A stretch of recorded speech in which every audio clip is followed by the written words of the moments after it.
si vous avez votre document de révision d'avant Noël sur les modes de représentation qu'on avait fait au dernier cours avant Noël, le numéro 3, je vais le retravailler avec vous parce que certains m'ont dit qu'ils trouvaient ça difficile, le plan cartésien. Donc, l'axe des abscisses, c'est l'axe des X. L'axe des ordonnées, c'est l'axe des Y. Et je vous conseille de placer les coordonnées des points à côté de vos points avant de répondre aux questions. Ça va vous aider beaucoup. Donc voilà, une fois que les points sont indiqués. Donc à l'examen, de toute façon, je vais vous demander de le faire. Un abscisse positive et une ordonnée négative. Donc ça veut dire, si on parle de l'abscisse, c'est le X. Donc X plus grand que 0 et Y plus petit que 0. Donc X plus grand que 0, Y plus petit que 0, ça serait dans le quatrième cadran. Si on compte nos cadrans, 1, 2, 3 et 4. Donc on voit ici là, L et N.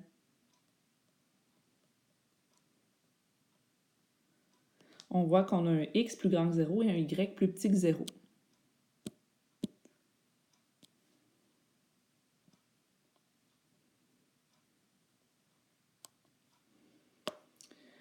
Ensuite de ça, une abscisse négative. Donc, juste le X doit être négatif.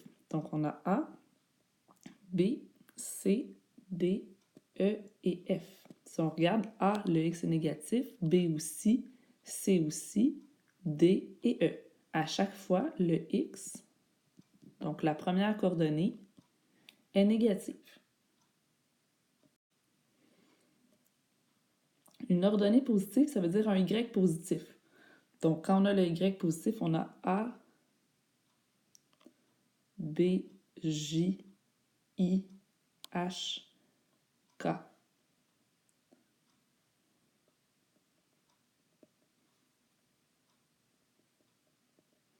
Donc, chacun de ces points-là a un Y positif. Une ordonnée nulle. Ordonnée nulle, ça veut dire que le Y est égal à 0.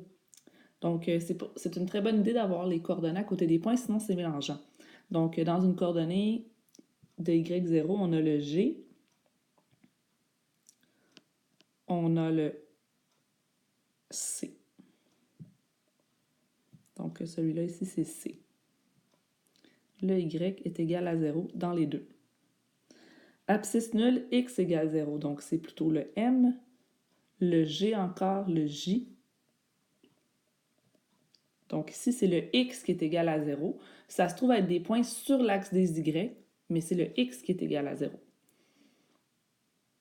L'abscisse égale à l'ordonnée, donc deux coordonnées qui sont les mêmes. Par exemple, pour H, 1,1 et pour G, 0,0. Il y a aussi le E, moins 2, moins 2.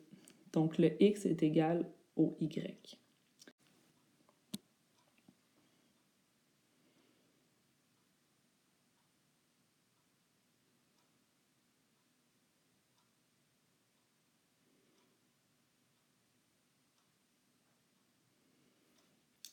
B et I auraient le même Y, c'est-à-dire 3. Et pour le X, J et M, par exemple. Mais il y a plusieurs autres exemples. Mais J et M ont le même X, donc ont le même abscisse. Donc, il faut retenir que l'abscisse, c'est X, que l'ordonnée, c'est Y. Il faut placer nos points pour ne pas se mélanger. Les plus mélangés, c'est ceux-ci. Ordonnée nulle, abscisse nulle. Donc, l'abscisse est nulle quand les points sont sur l'axe des ordonnées. Mais il faut vraiment vérifier que son X est 0. Même chose, l'ordonnée est nulle quand les points sont sur l'axe des X. Donc, il faut vérifier quand est-ce que le Y vaut 0.